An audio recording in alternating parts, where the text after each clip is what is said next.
Salut à tous les amis et ceux qui me connaissent pas et qui sont des bonnes personnes et qui raisonnent, les amis.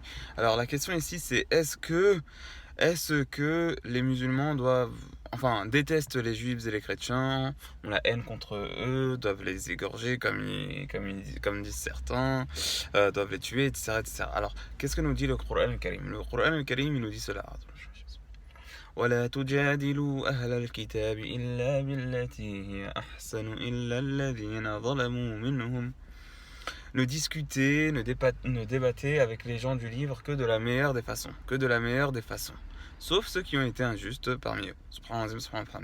Donc, qu'en est-il de cette attention que l'on doit porter aux gens du livre, que de leur parler de la meilleure des façons? C'est quelque chose de particulier pour eux, d'accord? Donc ça c'est le premier élément, d'accord? Le second élément, comme je l'avais évoqué dans une vidéo, nous on appelle les gens du livre à suivre ce qu'il y a dans la Torah, dans l'évangile, et ce qui est descendu de la part de leur Seigneur, notamment, donc comme je l'avais interprété, comme je l'avais dit, dans le Coran, puisque dans le Coran al-Karim, il y a des appels d'Allah Tabaraka wa Ta'ala pour les gens du livre, d'accord? Donc, subhanallah wa bihamdi, subhanallah wa azim, alhamdulillah, donc, voilà, donc on leur dit cela. Et ensuite, qu'est-ce qu'on dit? On dit que ceux qui ont cru, les juifs, les chrétiens, et ceux qui ont cru en Allah et au jour dernier, et qui ont bien agi, alors cela, il n'y a pas de peur sur eux, et ils auront leur pleine récompense, et qu'ils ne soient pas attristés. Donc voilà pour les chrétiens et les juifs, ou les gens du livre, et la position des musulmans vis-à-vis d'eux.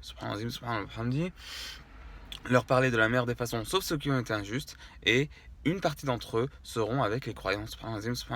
Voilà. Et donc, pour finir, c'est ça. Il faut faire la distinction entre al-fasiqoun min ahl al-kitab, les pervers, les gens mauvais de ahl al-kitab, qui peuvent être mis avec les munafiqoun qui se disent musulmans, les hypocrites qui se disent musulmans, et les croyants parmi les gens du livre qui croient en Allah, qui croient au jour dernier, qui font bien, qui lorsque les versets d'Allah leur sont récités, ils y croient, et qui sont avec les vrais croyants. Donc voilà la distinction. Walhamdulillahi Rabbil Alamin. Envoyez vos commentaires si vous en avez de bonne foi et constructifs. Salam.